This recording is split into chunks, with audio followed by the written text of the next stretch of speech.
picture of a pileated woodpecker, and on our farm we have lots of wild birds, and one of these flew and landed on our bird feeder the other day, and they are pretty good sized birds. They're about anywhere from 16 inches to nearly 20 inches in length and size.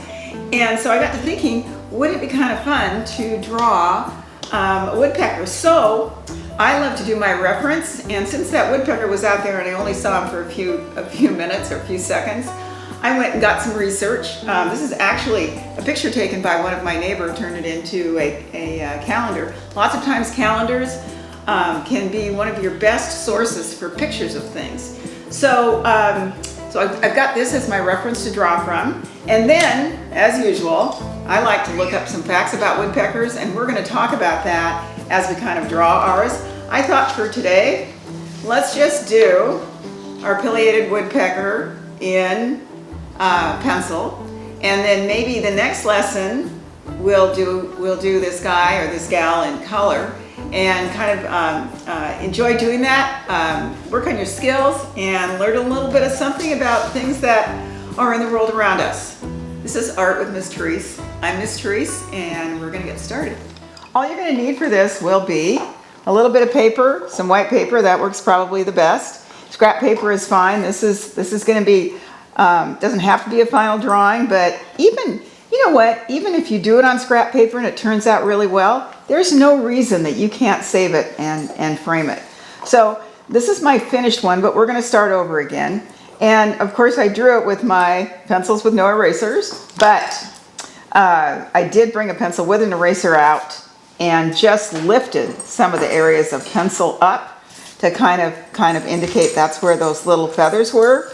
So we're going to start. I'm going to move that one out of the way. We're going to start here. All you're going to need for this is going to be white paper. Scrap paper is just fine.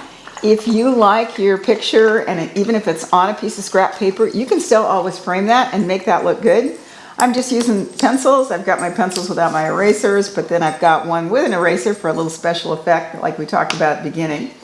And so when I go to my reference material and I look at the woodpecker, I'm going to start between the beak and the head.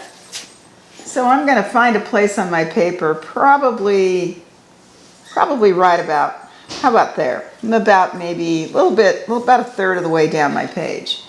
And I'm going to bring that line, I'm going to start here, make a little curve like this, and bring that line out to the crest or the tip of the feathers that cover the head. And let's see, I could do my eye here. And the eye has a little bit, it's not entirely round, it's got a little bit of a round almond shape to it, but you could do round if you wanted. And then if I leave a little bit of white when I'm coloring that eye in, it's going to give me a little bit of shine. And then now I'm going to do that beak. And again, the beak is pretty much half of that length. So I kind of look at this length here, come down here,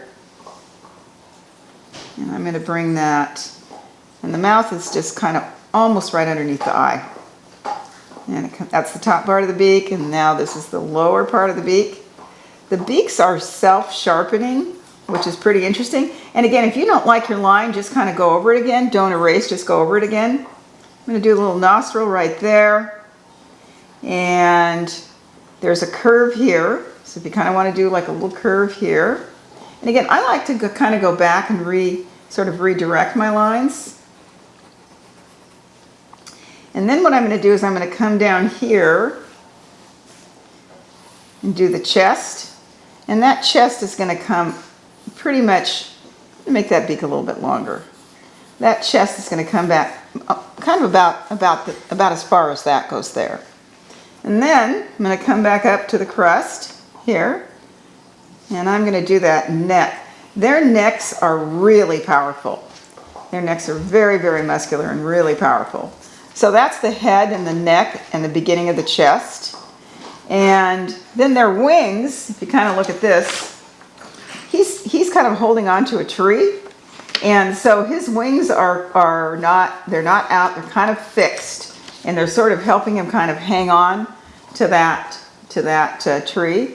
So the wings are going to have a little bit of a shoulder right there. It's the wing's shoulder. And then you can come down like this. And I'm just going to kind of, you can do the same thing here. That wing's got almost like a teardrop shape to it, if you want to simplify it, like that. And then, once I've got that, I'm going to bring the chest down to here, and that's when his leg is going to come out with his claws. And I'm going to bring that up to about there. So these are just a series of kind of curves and angles. I'm going to bring that to there. And that's, believe it or not, that's kind of his elbow. It's really fun to kind of learn how the parts of different animals kind of correspond to ours. And then this is going to be his claw. And those claws are pretty big and pretty sharp. So you're going to want to do like a backwards C there. And then one of those side claws is kind of coming out here like that. And you can have that sort of digging into the tree there. And let's see, the end of that leg, their bodies are actually not quite that long, but their tails and their wings are really long. And then we're going to come back with that tail.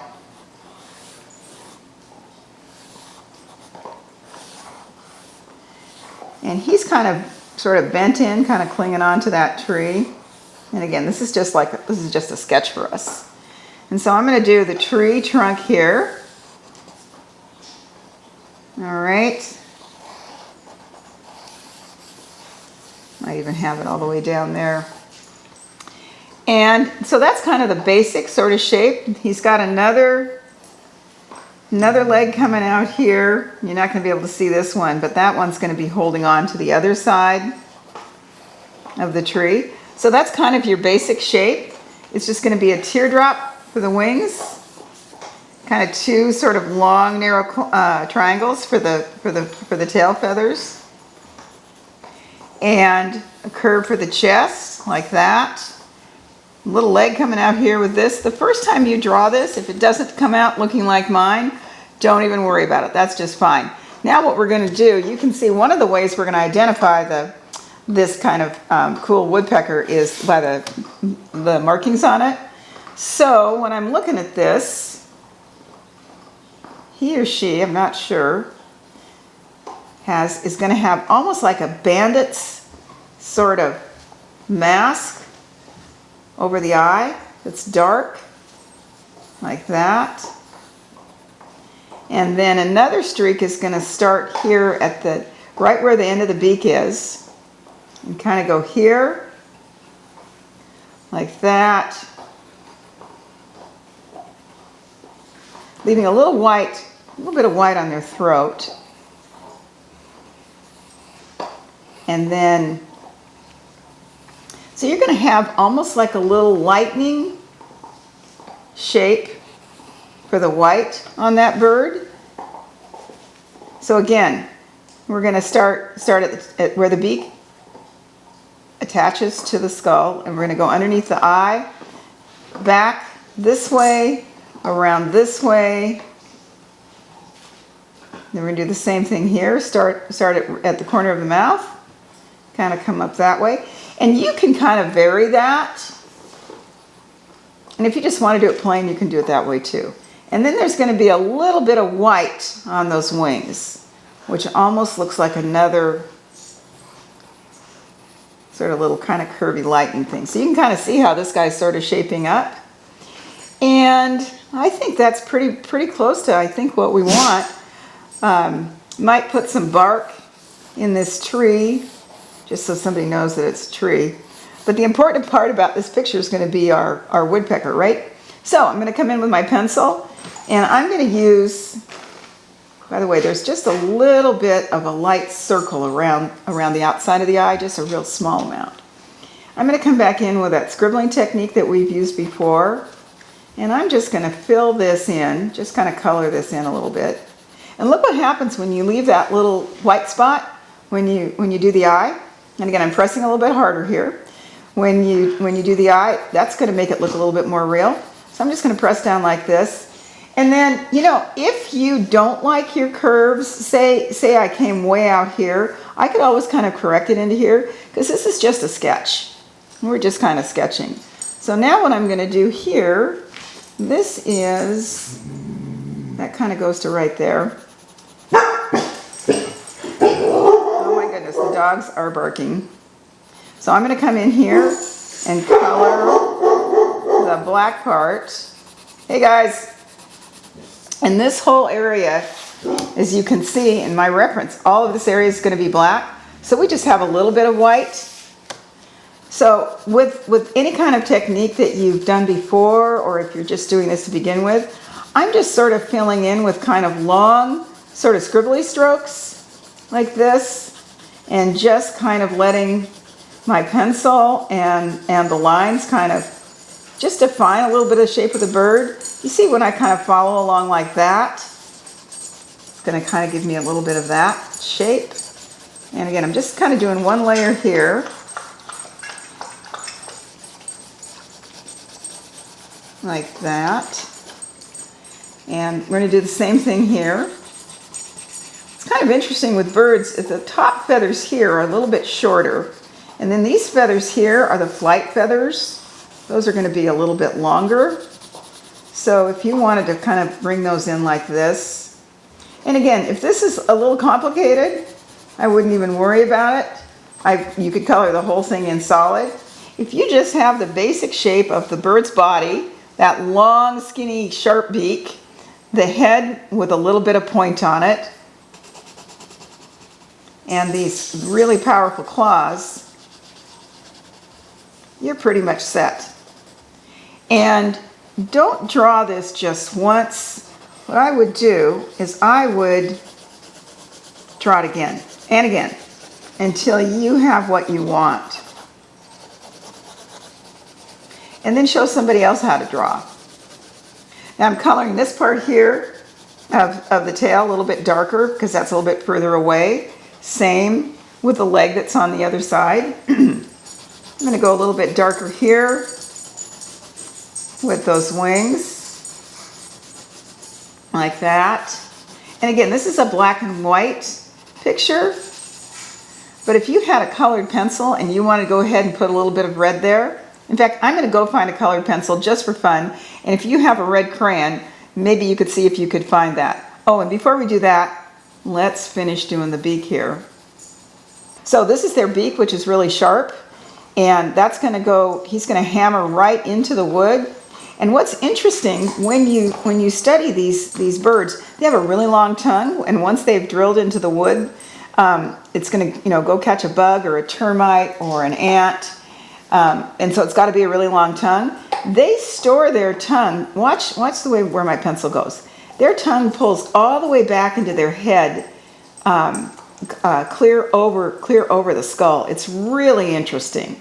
And when the way their skull is constructed, they hit that so hard that scientists have actually studied how their skull is built and made better bicycle helmets and better safety devices inside cars, because woodpeckers can take an impact that those of us as human beings or just about any other animal can't take. So it's really interesting. The holes that they make for their nests, they live in trees. The big size woodpecker like this has an oval shaped hole. Other woodpeckers have round ones. They can take anywhere from 3 to 6 weeks to drill out that nest, and then on the inside they line it with wood chips where they lay their eggs and hatch their babies. They're a really, really interesting bird. They don't migrate. They don't fly south or north. They pretty much stay in the area where they're at. And they really need old kind of dead trees to make their homes. But they're really interesting birds. Not only do they eat insects, but they also eat berries and fruit. I think they kind of eat a little bit of everything. So I actually did go and get a red pencil. I couldn't resist it. And so I'm just going to put that up there. You could use a crayon. And then actually, if you didn't have a red pencil, I just thought I'd kind of do that for fun. Look I think we're pretty close. What I did in this other one is, because I didn't have a red pencil, I just kind of used that technique where we blended with our fingers. You can do that too. That's kind of nice. The other thing, kind of at the end if you want, you can, I call this tipping, and it's where you add a little bit of dark notes to kind of the edges of parts of your drawing or the subject of your drawing. And it just kind of adds a little bit of interest to it. And that's your woodpecker. I hope you've enjoyed this and that you had fun drawing it and that you do lots of them. So there's our pileated woodpecker. It's kind of a fun name, isn't it? And remember, we just use shapes to make this guy. It's a little complicated when you first look at it, but when you break things down, it makes things a little bit easier. Don't get discouraged if you don't get this the first time, because it does take a little bit of practice, and I know that you can do it. An interesting fact, their beaks kind of self-sharpen when they're hammering away at the trees, and these bigger woodpeckers make an opening. You can kind of spot it when you're out in the woods. The opening for their nest in the trees is more oval, and other woodpeckers make a little bit rounder opening in the tree. And their nest, they use the wood chips to make their nest, and their heads and their beaks are built really strong, and probably stronger than anything we've been able to engineer. And scientists are studying those kind of things to make for better bicycle helmets, believe it or not, or safer cars. So it's kind of interesting to see how nature that's around us all the time actually helps us. So you take care, and I look forward to seeing you next time.